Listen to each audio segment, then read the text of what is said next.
Assalamualaikum warahmatullahi wabarakatuh. Shalom, salam sejahtera untuk kita semua. Om Swastiastu, Namo Buddhaya, salam kebajikan, Rahayu, Rahayu, Rahayu. Halo semuanya, aku Dewi Novita Panggabean dari Prodi Pendidikan Tata Kecantikan, Fakultas Teknik Universitas Negeri Semarang. Di sini kami dari kelompok 6 Mendanau akan menyampaikan beberapa opini kami tentang kekerasan seksual.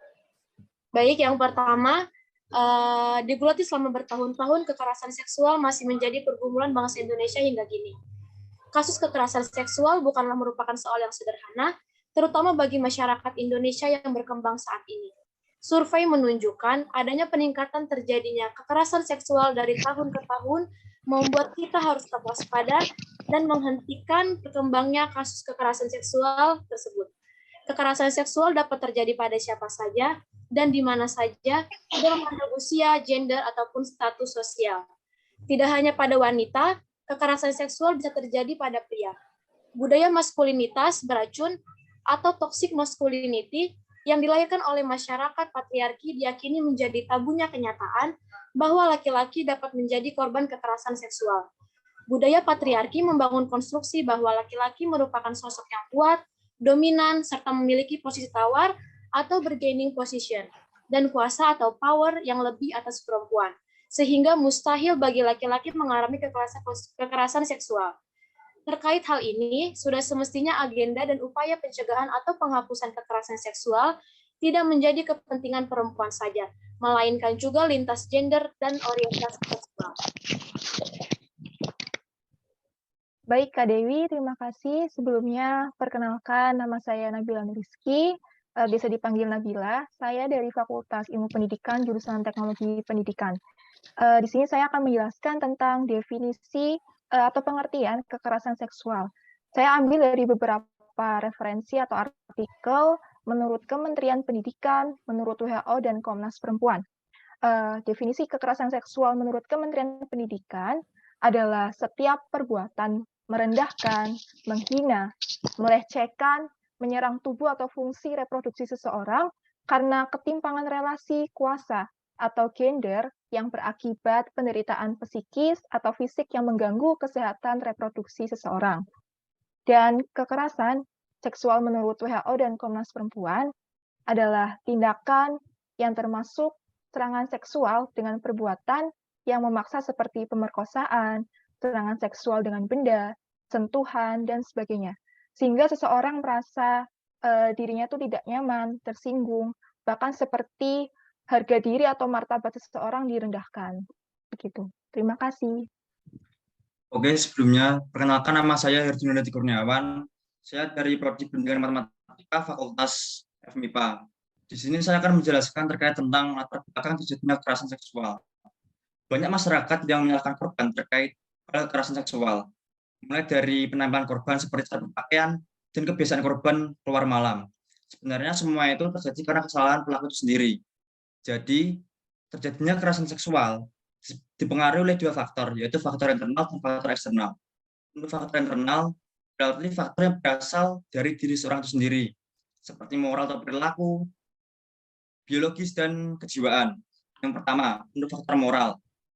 Seorang yang memiliki moral yang buruk, maka dia akan sulit untuk mengendalikan nafsu dan pelakunya, bahkan dapat menurunkan rasa nurani terhadap orang lain, sehingga dapat memunculkan tindak kejahatan seperti kekerasan seksual. Yang kedua, faktor biologis. Manusia memiliki berbagai kebutuhan, termasuk kebutuhan seksual. Tapi jika seorang mempunyai moral yang baik, maka dapat terjadi tindakan kekerasan seksual. Yang ketiga, faktor kejiwaan. Seseorang yang mengalami kondisi tertekan atau stres akan satu hal, maka kejiwaannya akan tidak stabil, sehingga dapat memunculkan tindak kejahatan. Berikutnya, faktor eksternal. Berarti faktor yang berasal dari luar diri pelaku, seperti lingkungan, ekonomi, dan media massa. Yang pertama, faktor lingkungan. Lingkungan sosial atau lingkungan keluarga yang buruk atau yang kurang baik dan kurangnya perhatian orang tua terhadap anak dapat mengaruhi seseorang atau dapat menjadikan seorang untuk melakukan tindak kejahatan, misalnya seperti kekerasan seksual. Yang kedua, faktor ekonomi.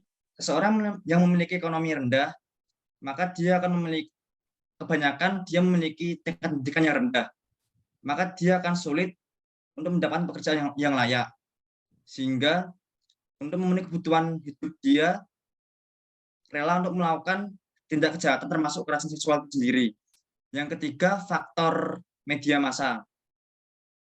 Kebiasaan menonton video pornografi dan beredarnya berita terkait kekerasan seksual dapat membuat seseorang yang memiliki moral buruk memunculkan keingintahuannya untuk melakukan tindakan tersebut.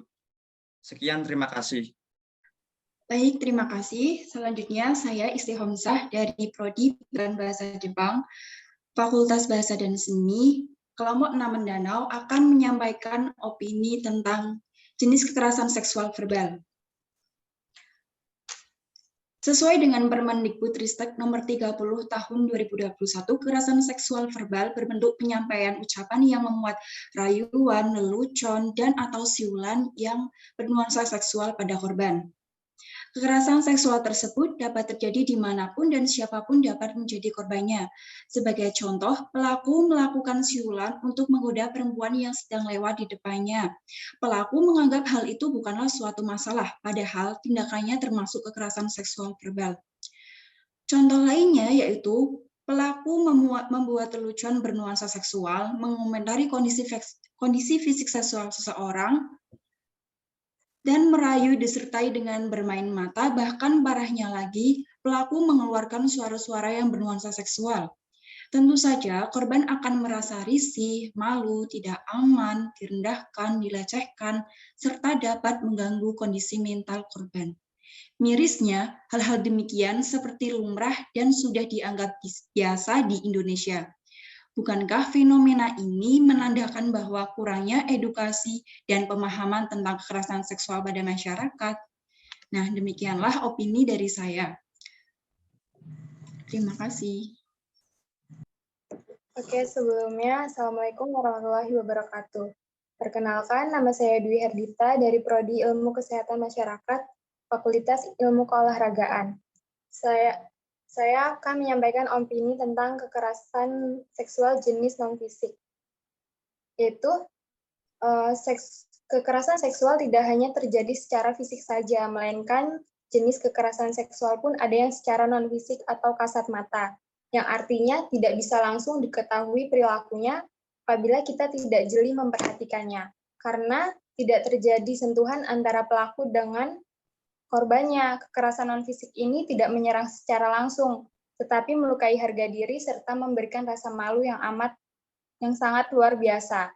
Jenis kekerasan seksual ini pun biasanya tidak disadarkan oleh korbannya, karena beberapa tindakan kekerasan seksual non-fisik dimulai dari candaan atau omongan semata, sehingga mengundang niatan buruk oleh pelaku. Perilaku kekerasan seksual non-fisik seperti menggoda, komentar seksual, lalu lelucon kotor seksual seperti abis keramas nih, semalam main apa, abis digarap berapa kali, pasti capek ya. Tidak hanya itu, tapi ada beberapa contoh dari kekerasan seksual non-fisik lainnya, seperti menghina, terus mengirim lelucon gambar seksual di media sosial, dan masih banyak lainnya. Maka kita harus lebih jeli untuk tahu bahwa perilaku atau kejadian tersebut termasuk ke dalam kekerasan seksual non-fisik atau tidak. Terima kasih. Baik, sebelumnya Assalamualaikum warahmatullahi wabarakatuh. Perkenalkan, nama saya Kuswati Guru Tami dari Prodi Kimia dan juga dari kelompok Mendanau. Nah, di sini saya akan menjelaskan tentang jenis kekerasan seksual secara fisik. Contoh dari kekerasan seksual secara fisik adalah pemerkosaan. Pemerkosaan adalah serangan dalam bentuk pemaksaan hubungan seksual, yang mana serangan tersebut dengan kekerasan, pemaksaan, tekanan, atau penyalahgunaan kekuasaan. Yang kedua, ada pelecehan seksual. Pelecehan seksual yaitu tindakan seksual lewat sentuhan fisik maupun non-fisik dengan sasaran organ seksual. Kemudian ada eksploitasi seksual, yaitu tindakan penyalahgunaan kekuasaan yang timpang dengan tujuan memperoleh keuntungan. Lalu ada penyiksaan seksual, yaitu tindakan khusus yang menyerang organ seksualitas hingga menimbulkan rasa sakit atau penderitaan yang hebat. Contoh selanjutnya adalah perbudakan seksual, yaitu situasi di mana pelaku merasa menjadi pemilik atas tubuh korban sehingga berhak melakukan apapun. Nah, pada intinya, kekerasan seksual secara fisik itu identik dengan pemaksaan terhadap suatu tindakan seksual pada tubuh orang lain. Sekian, terima kasih. Oke, baik. Selamat malam semuanya. Di sini perkenalkan, nama saya Karun Enrika. Saya dari jurusan Pendidikan Guru Sekolah Dasar Kelompok Mendanau. Di sini saya akan memberikan opini saya mengenai pelecehan seksual secara online atau secara daring. Di mana pelecehan seksual sendiri adalah perilaku seksual yang tidak diinginkan pada platform digital apapun. Dan ini bisa terjadi di antara kita semuanya atau di antara siapapun secara online. Jadi kita bisa mengalami ataupun orang-orang di sekeliling kita, bahkan yang sudah lebih tua daripada kita. Dan sama seperti kekerasan berbasis gender di dunia nyata, tindakan kekerasan tersebut harus memiliki niatan atau maksud yang melecehkan korban berdasarkan gender atau seksual. Nah, dari pelecehan seksual online ini ada beberapa macam-macam nih teman-teman. Yang pertama adalah trolling, di mana trolling ini adalah berupa hinaan, makian, candaan, atau komentar yang bermuatan seksis, atau yang menyerang ketubuhan baik berupa gambar ataupun tulisan sama seperti yang sudah dijelaskan sama teman kita tadi ya. Seperti contohnya adalah penghinaan nama atau pemberian julukan terhadap orang lain. Jadi ketika ada sebenarnya walaupun memberikan julukan atau nama kepada orang lain hanya bercandaan, tapi jika ada orang yang tersinggung atau melukai perasaan orang lain itu akan menjadi salah satu pelecehan kekerasan seksual, seperti itu. Dan yang kedua adalah penyebaran foto atau video tanpa izin. Nah, kalau misalnya penyebaran foto atau video tanpa izin ini pasti akan menjadi pelecehan juga ketika tidak izin dengan orangnya secara langsung atau yang berkaitan, seperti itu.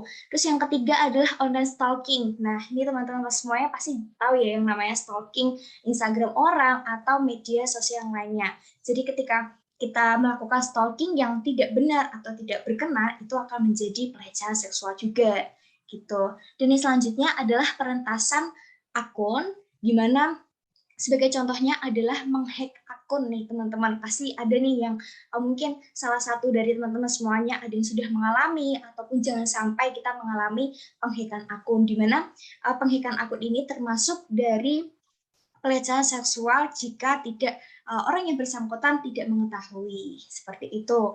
Dan yang selanjutnya adalah memanipulasi foto atau video nih teman-teman semuanya. Sebagai contohnya nih tiba-tiba kita memposting foto kita atau mengupload foto kita sebenarnya itu bukan kita, atau kita menggunakan foto orang lain untuk misalnya untuk menipu orang atau untuk istilahnya menggoda orang. Nah, itu salah satu dari contoh pelecehan seksual secara online juga. Seperti itu. Mungkin dari opini saya seperti itu. Selamat malam dan terima kasih.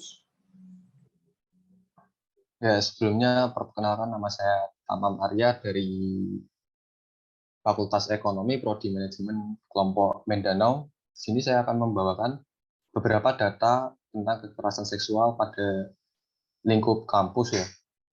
Ya, sebagaimana dimuat dalam survei Kementerian Pendidikan, Kebudayaan, Riset dan Teknologi atau Kemendikbudristek, pada tahun 2020 ditemukan sekitar 77% dosen mengakui bahwa kekerasan seksual pernah terjadi di kampusnya.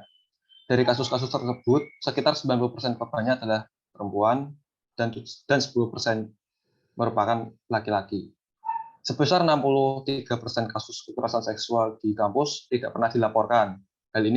Hal ini untuk menjaga nama baik institusi pendidikan tersebut. Kemudian datang dari Safi Amira, Women Crisis Center. Dia mengutip di laman resminya bahwa temuan terhadap 34 kasus kekerasan seksual pada tahun 2021, sebanyak 19 diantaranya terjadi di lingkungan kampus. Bahkan, Safi Amira mencatat 6 pelaku kejahatan tersebut berasal dari kampus sendiri. Data ini cuma ada dari 2 tahun terakhir. Untuk spesifik 10 tahun terakhir, data di kampus sejauh ini belum saya temukan. Ya, sekian dari saya, terima kasih.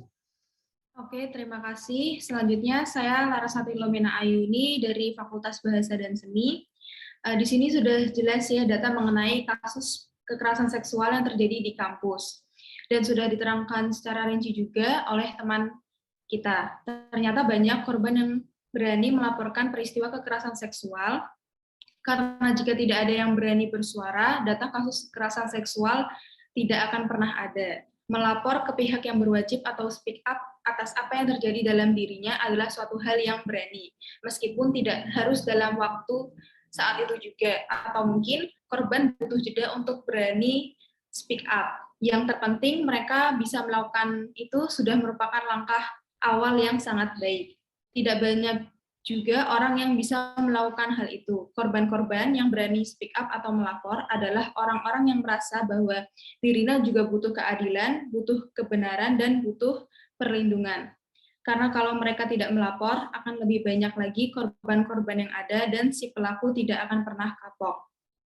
Dan tujuan lain dari korban kekerasan seksual yang melapor adalah mereka tahu dan sadar bahwa mereka sangat dirugikan dari peristiwa tersebut dan merasa tidak adil. Jadi, jangan enggan untuk melapor atau speak up, karena semakin kita berani, si pelaku akan semakin takut juga. Terima kasih. Baik, terima kasih Kak Laras. Selanjutnya itu kenapa korban tidak melapor? 1. Karena trauma yang mendalam, biasanya korban pemerkosaan atau pelecehan itu menderita trauma hebat secara psikologis akibat peristiwa itu, yang menyebabkan korban tidak mampu dan bercerita atau bersedia melaporkan kasus. Yang kedua yaitu merasa takut pada pelaku. Biasanya korban pelecehan seksual itu tidak ingin mengakui apalagi melapor bahwa dirinya merupakan korban. Mereka tidak mau melapor sebab takut akan risiko, ancaman, dan pembalasan pelaku. Ketiga yaitu dianggap sebagai aib keluarga. Korban kekerasan seksual atau pelecehan jarang menceritakan kejadian yang dialaminya.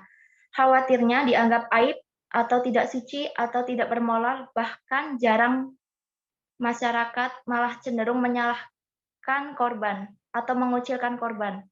Yang keempat yaitu posisi korban yang diputarbalikan, mengancam balik korban atau membuat korban berpikir seolah-olah mereka tidak memiliki belas kasihan pada pelaku, tanpa mengingat bahwa pelaku sesungguhnya telah melakukan hal keji yang berulang-ulang.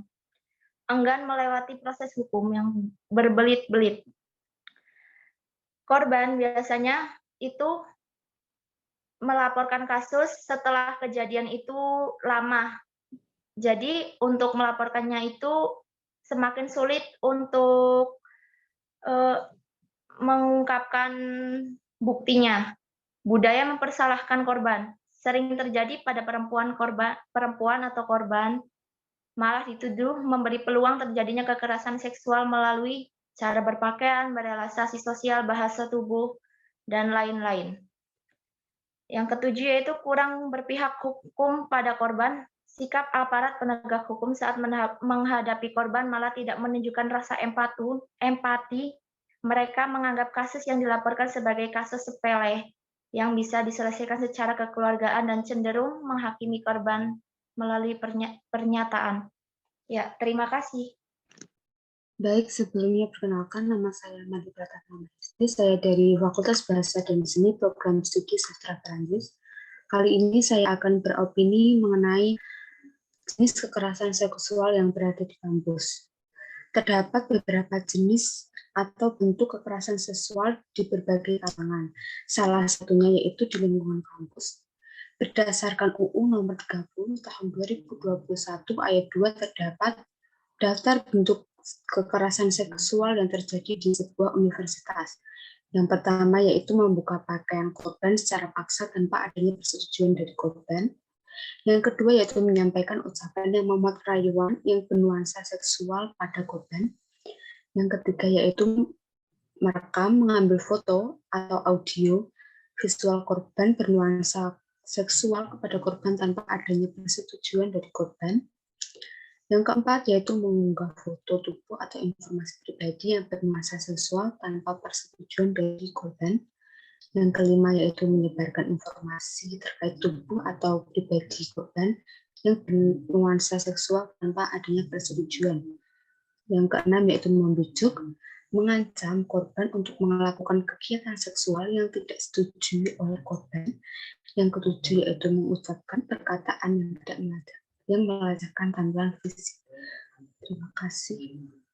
Oke, terima kasih Kak Meli. Selamat malam semuanya. Sebelumnya perkenalkan saya Evi Cayanila Kurniawijaya dari Fakultas BIPA, jurusan IPA Terpadu. Di sini saya akan memberikan opini saya mengenai dampak fisik dari kekerasan seksual pada mahasiswa. Biasanya akan muncul macam-macam penyakit menular seksual atau PMS, seperti sifilis, gonore, papiloma, human immunodeficiency virus atau HIV, herpes kelamin, dan masih banyak lagi. Jika korban mengalami pelecehan yang berlangsung lama, umumnya akan hilang fungsi pada salah satu bagian tubuh korban. Menurut aku, korban jika dilecehkan, biasanya mereka akan merasa lesu, murung, tidak bersemangat, lama-kelamaan akan berpengaruh pada pola makan. Pola makan akan tidak teratur, yang akan mengakibatkan tubuh korban kekurusan atau kegendutan. Pertumbuhan pada masa remaja ke masa dewasa akan terganggu. Korban juga berpotensi mengalami luka internal dan pendarahan. Pada kasus yang lebih parah, sampai ada yang mengalami kerusakan organ internal. Demikian opini dari saya mengenai dampak fisik dari kekerasan seksual pada mahasiswa. Terima kasih. Baik, terima kasih. Pertama, perkenalkan, saya Novi Fitri Rahayu dari Prodi Teknik Informatika Fakultas MIPA Kelompok Mendanau. Saya akan menjelaskan gangguan psikologis yang akan dialami oleh korban pelecehan seksual pada perempuan atau mahasiswa menurut opini saya. Setelah saya rangkum, secara singkat, dampak-dampaknya adalah sebagai berikut. Ada depresi, gangguan kecemasan atau anxiety, trauma, gangguan stres pasca trauma ataupun PTSD. Dampak-dampak tersebut akan menyerang mental atau psikis para korban. Dan lebih parahnya lagi, para korban mengalami ketakutan sehingga muncul rasa atau keinginan untuk mereka melakukan suatu tindakan yang kejam atau bisa jadi bunuh diri. Hal ini juga menjadi masalah yang serius yang akan dialami oleh para korban pelecehan atau korban kekerasan seksual. Sehingga banyak pusat pengobatan yang memusatkan untuk menghilangkan rasa ketakutan berlebih dan untuk meminimalisir rasa ataupun keinginan untuk bunuh diri dari para korban pelecehan seksual. Sekian opini dari saya, terima kasih. Sebelumnya terima kasih. Perkenalkan, nama saya Muhammad Ali Rashid dari Prodi Teknik Elektro, Fakultas Teknik Kelompok Mendanau. Kenapa sih kita harus mencegah kekerasan seksual? Karena menurut saya, kita sebagai generasi penerus bangsa, kita harus menghindari dan mencegah kekerasan seksual. Kekerasan seksual hanya akan mengakibatkan yang pertama, terputusnya sekolah, yang kedua, penyebab penyakit HIV atau AIDS, yang ketiga, masa muda kita akan terganggu, yang keempat, kita tidak bisa mendapatkan pekerjaan yang lebih layak bagi kita nantinya. Yang kelima, kekerasan seksual menimbulkan depresi atau trauma bagi korban. Dan masih banyak lagi dampak negatif dari kekerasan seksual. Oleh sebab itu, sebagai pemuda generasi penerus bangsa, kita harus memerangi kekerasan seksual.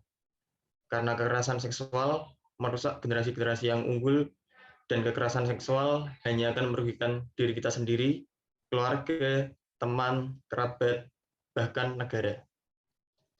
Sekian, terima kasih. Oke, saya Karisma Syifa Aulia dari Prodi Akuntansi Fakultas Ekonomi Kelompok Mindanao. Izin menambahkan opini saya mengenai upaya preventif dari diri sendiri.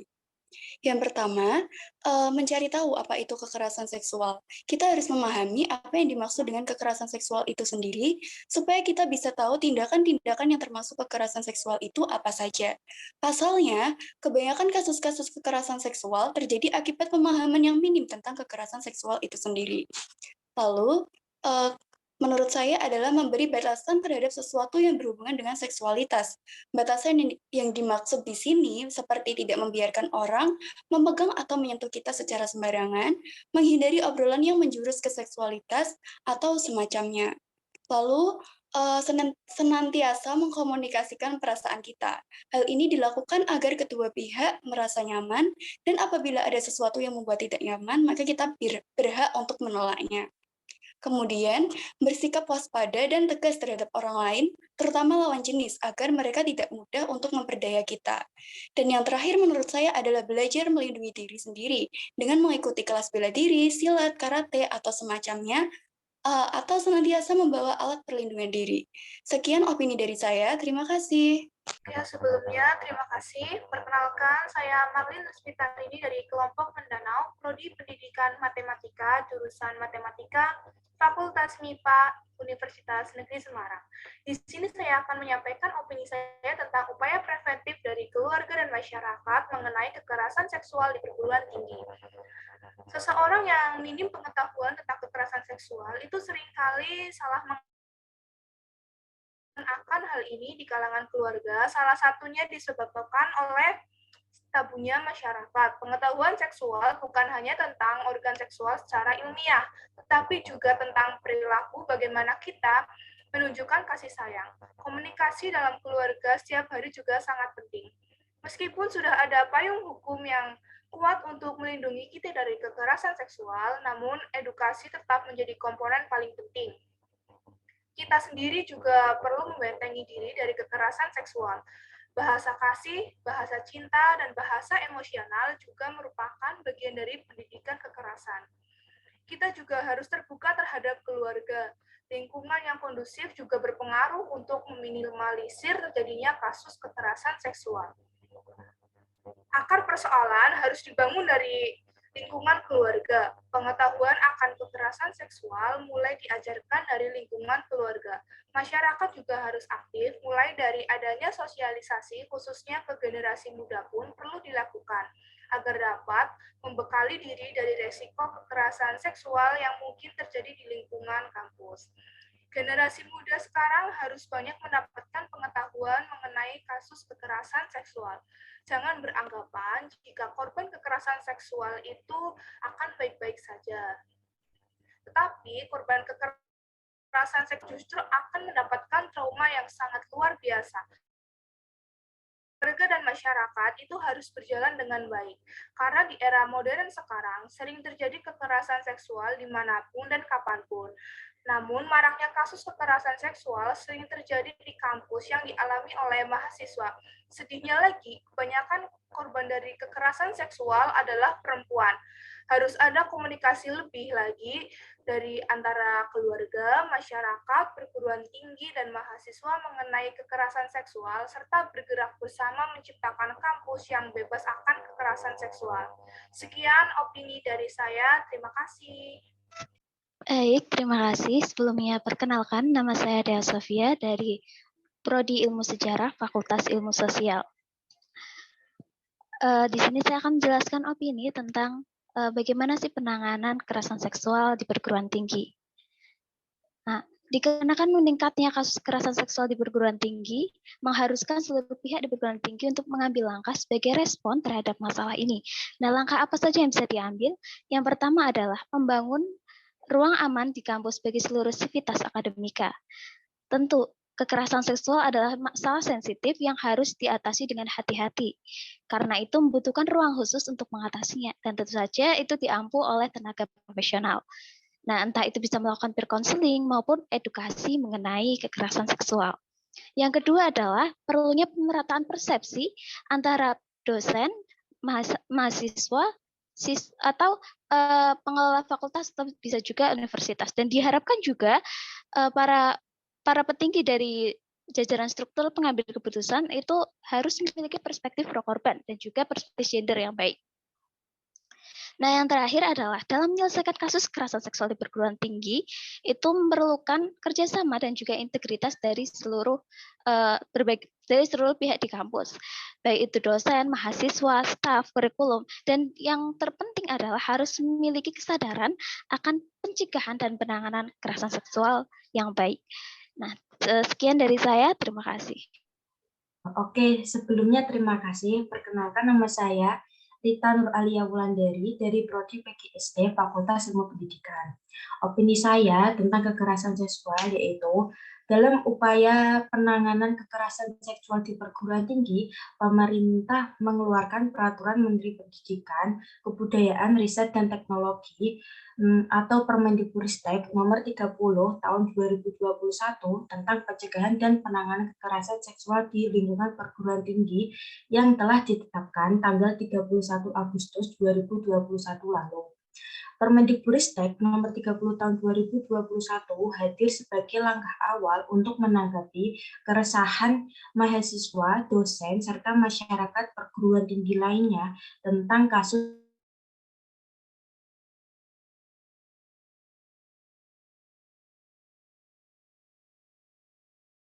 satu pedoman bagi perguruan tinggi untuk menyusun kebijakan dan mengambil tindakan pencegahan dan penanganan kekerasan seksual yang terkait dengan pelaksanaan tridharma di dalam atau di luar kampus, yang pada akhirnya dapat menciptakan kehidupan kampus yang semakin positif tanpa kekerasan. Peraturan ini juga telah memasukkan bentuk kekerasan seksual yang terjadi di dunia teknologi, informasi, dan komunikasi. Sekian, dan terima kasih untuk opini saya. Oke, terima kasih. Sebelumnya selamat malam. Perkenalkan, nama saya Maulana Arditara dari Fakultas Ilmu Sosial, jurusan Ilmu Politik. Saya mengajak teman-teman sekalian untuk mencegah kekerasan seksual. Bukan hanya perempuan yang bisa menjadi korban loh, bahkan lelaki pun bisa. Kekerasan seksual tidak memandang apa gender kita dan usia kita. Sudah sepatutnya kita menjaga hawa nafsu kita dan pikiran kita untuk hal yang positif. Kita juga harus menghargai hak setiap manusia yang diberikan Tuhan untuk kita. Karena kekerasan dalam bentuk apapun, itu sudah melanggar hak seorang manusia. Sekian opini dari saya. Terima kasih. Halo semua, kenalin aku Cindy Nur Febriani dari Fakultas Teknik, Prodi Teknik Arsitektur. Pesan aku untuk kalian adalah perempuan itu punya hak untuk dicintai dan dihargai. Jadi jangan beri celah sedikit pun bagi laki-laki untuk merendahkan kita dimanapun dan kapanpun. Bagi kalian yang pernah mengalami kekerasan seksual, tetap semangat. Jangan merasa bahwa kalian adalah makhluk yang rendah karena kita perempuan punya value kita masing-masing. Kalian itu berharga. Dan jangan beri kesempatan untuk kedua kalinya bagi mereka pelaku kekerasan seksual untuk melakukan hal semacam itu lagi. Kalian harus berani menolak, kalian harus berani untuk speak up, kalian harus berani untuk bercerita kepada orang terdekat agar kalian itu tidak merasa terbebani. Dan jangan biarkan pelaku kekerasan seksual hidup tenang di luar sana. Sekian yang bisa kami sampaikan dari kelompok Mendanau. Semoga apa yang kami sampaikan bisa bermanfaat bagi kalian yang mendengarkan. Sekian, terima kasih. Wassalamualaikum warahmatullahi wabarakatuh. Selamat malam semua.